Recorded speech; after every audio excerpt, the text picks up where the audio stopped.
Sunday market will return to its 25% discount on all of the food items, major food items. The medical outreach, which offers thousands of people treatment free of charge, whosoever will also return. All expectant women enjoy free delivery in Lagos hospitals, as according to the governor.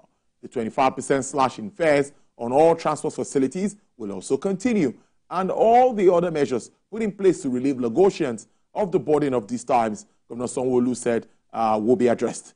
Considering that all states and federal government have all levels of peace, they will agree that it's a time for the protesters to now call off their actions as their voices have been heard loud and clear. Let's get talking now. It's day 2 of the protest. Nigerians hit the streets, calling on the federal government to address some burning economic challenges.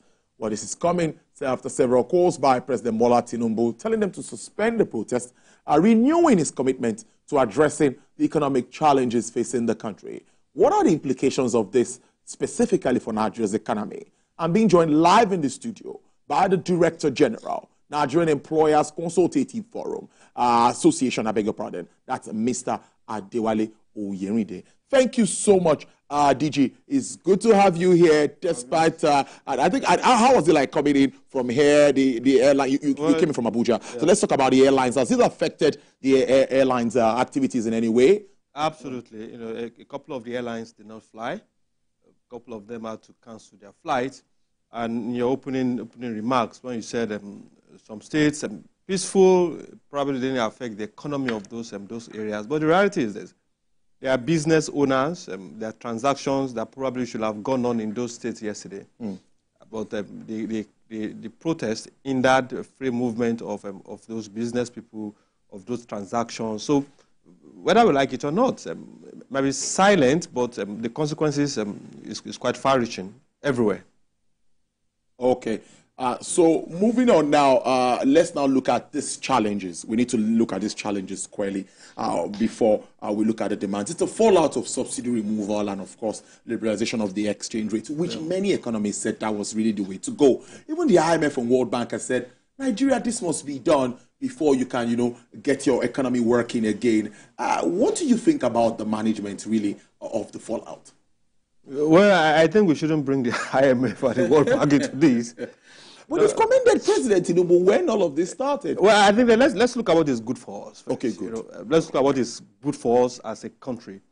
If we are circumspect enough to look at where we are coming from, I said for over 14 years, the Nigerian Employers Consultative Association have continuously canvassed for the removal of fuel subsidy. That it's basically a drain in the country's purse.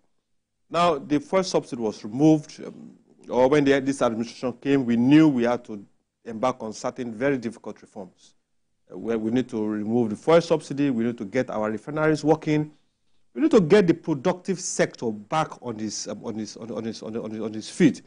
So many things that we needed to do. There is Nigerian Air that was moribund after the contraption with Ethiopian Air. So many things that needed to be put back in the path of growth. And the reforms came, and what we also advised then was that government should do, while those reforms are very necessary, very, very necessary, there's also need for us to make those reforms, give them some level of human face.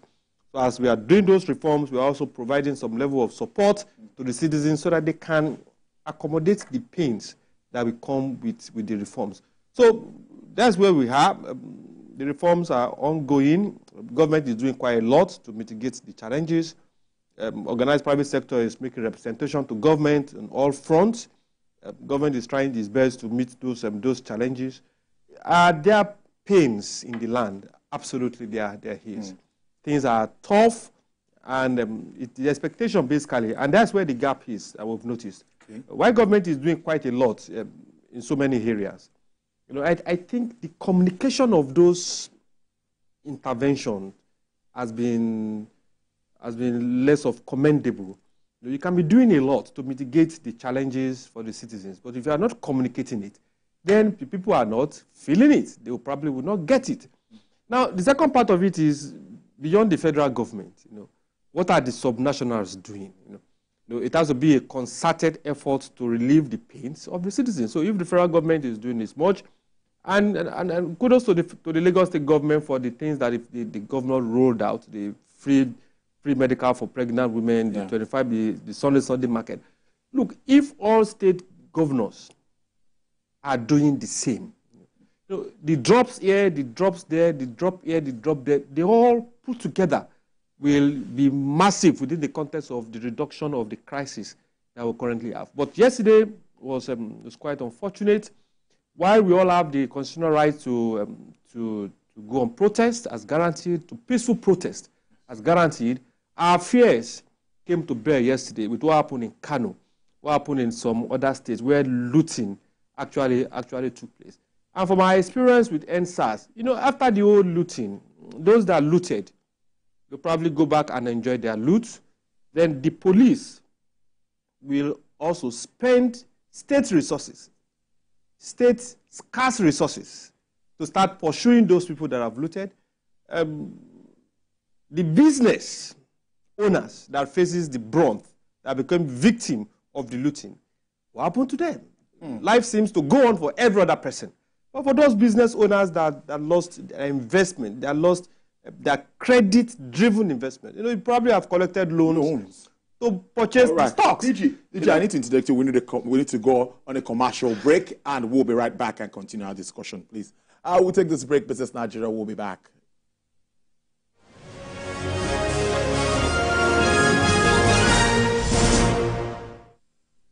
Abiodun Joseph. I'm a 5 million naira winner in the UBA Super Saver Draw.